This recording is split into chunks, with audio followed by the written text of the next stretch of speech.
Author and digital diva Sarah Walton threw away her first novel because she thought that it was rubbish. Rufius won her a PhD.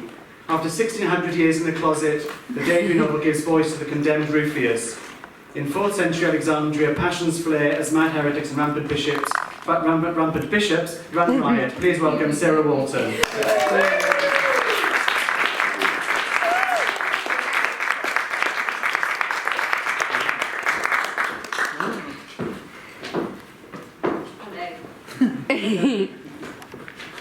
The backdrop to Rufius is the fall of paganism and the rise of Christianity.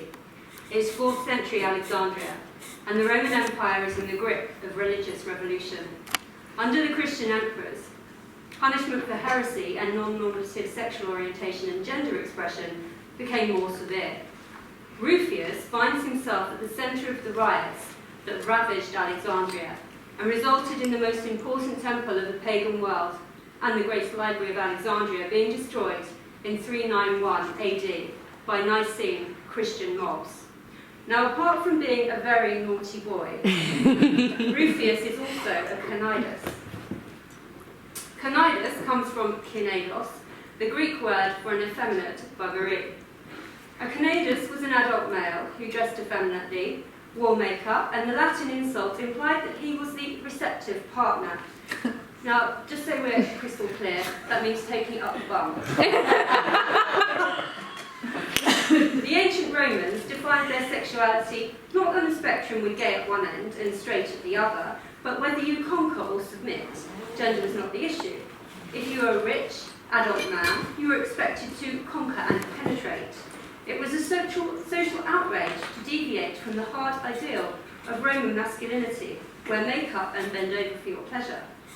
On the other hand, it was perfectly acceptable for boys to submit to older men, as long as the boys had scratched stuff down on their faces and were showing the signs of manhood. Once a youth had grown a full beard, he was expected to take the active role. In 390 AD, a law was passed which sentenced Cnidi to death by public burning. Because the Romans weren't exhibitionists now, were they? Tonight, Tony Leonard will be Rufius. In this chapter, the Archbishop of Alexandria has arrived at Rufius's house with his inspectors to search for Rufius's rumoured heretical library. Inspectors were sent out around the Roman Empire in the 4th century to root out heresy.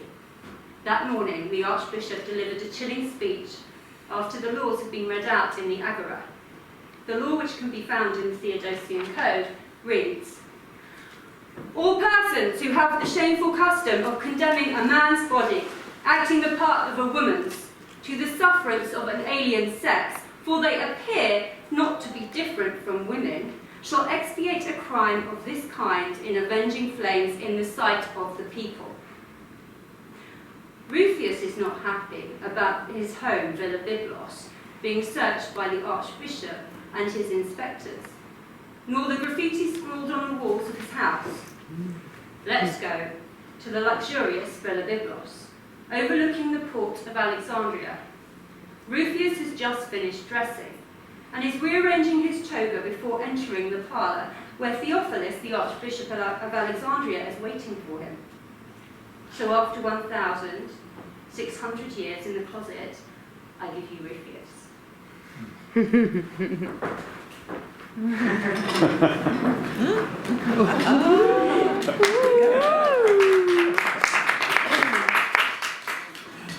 Good. The folds of my toga are perfect today. And I've kept Theophilus waiting just long enough to show him who's the master in this house. How dare he barge in here and demand to search Byblos? In we go, Apollonius. Perhaps the cameo is too audacious for a meeting with the Archbishop, Master. Why don't you give it to me? The brooch is just the right accessory for the occasion. My favourite cameo, me as a young buck. I'll not have him think that those bigoted laws have riled me. The death sentence indeed. The law condemning connidive has been echoing round and round my poor head since this morning. Atone for a crime of this kind in avenging flames. I raise the thought, Rufius. He wouldn't dare. The brooch stays, Apollonius. I'll not have Theophilus think he's frightened Rufius Bibulus Catamitus. But master, the Archbishop knows about your library.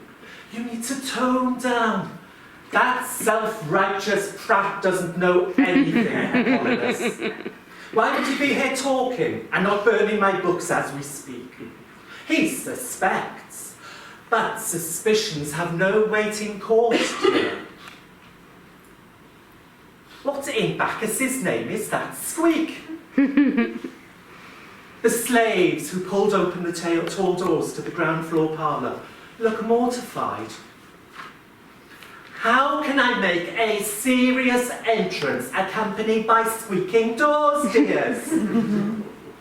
Apollonius is still fixing behind me. They will be oiled, master. Don't bother me with the method, Apollonius. How disappointing.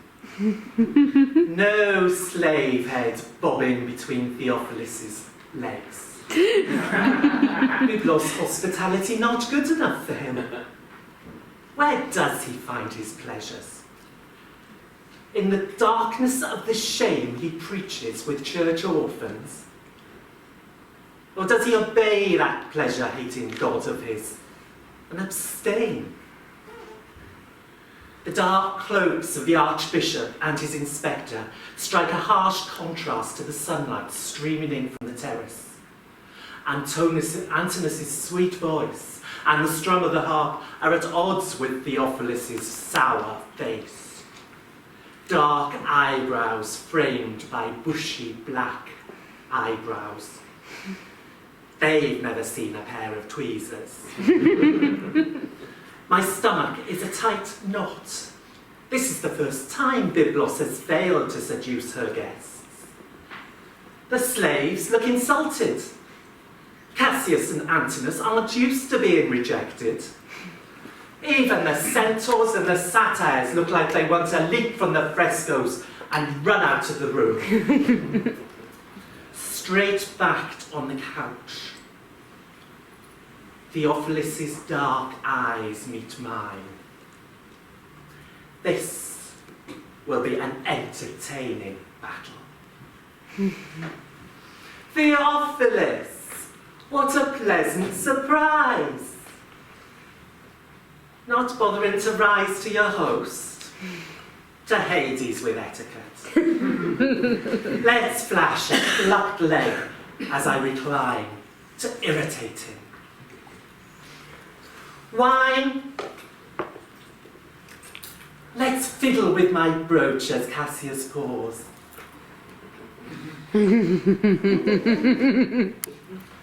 Oh, the disgust on the Archbishop's face. Superb. Thank you, Cassius. My wine is well watered. The slaves want me to keep my wits. They're afraid of him. A beauty, isn't he, Bishop? I flick up Cassius's tunic and his muscular buttocks tense. Not rags you're wearing, are they, Theophilus? Now I'm closer to you, I can see the quality of the fine linen mix. Possibly open to a little bribery, then. I see your walls have been painted, Cnidus. So he did order the graffiti. Pathetic! What an intellectual disappointment. Well, if it's cheap insults he wants. Apollonius will put you in better humour, Bishop. I keep him for guests with unusual tastes. They both look like they want to kill me.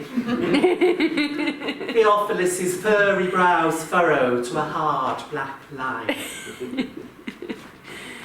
I'll be brief, Rufius. Excellent. Your little speech this morning must have exhausted your oratory repertoire. My smile is wide and sarcastic. His temper flushes his cheeks pink. You're not above the law, Rufius. You would be wise to cooperate with me. Ah, enough of this nonsense. That law is nothing new. The death sentence has been in place since the 40s, and not a single case has reached trial. And as for books, you'll find nothing even mildly heretical at Villa Byblos. Your kind is an embarrassment to the Empire, and an insult to God. His deep growl of a voice is level. His gaze moves in disgust from my brooch to my hair. Didn't my hairdresser do a splendid job this morning? I twirl her ringlets. I do like a good hair day. That riled him. Guards! Theophilus' voice rings across the house. A metallic clatter from the atrium, and 2 centurions appear in the doorway, both sheepish. Good Romans, they didn't turn their noses up at Byblos' pleasures. My dear centurions, I'm pleased to see Villa Byblos' hospitality is appreciated. Enough! Theophilus stands, drink's tray clatters to the floor. The soldiers' backs straighten, hands move to hilts, but they're ready for nothing. Enough, Rufius. You mock the Church. You mock the Empire. You mock mankind. That's better, dear. You needed a little colour in your cheeks. Theophilus glares at me. I do believe his eyebrows are as black as my coal. Where is it, Rufius? Ha! I win today, Theophilus. I lift the folds of my toga and pretend to search for my under-exercised penis. It's been dormant for years, dear.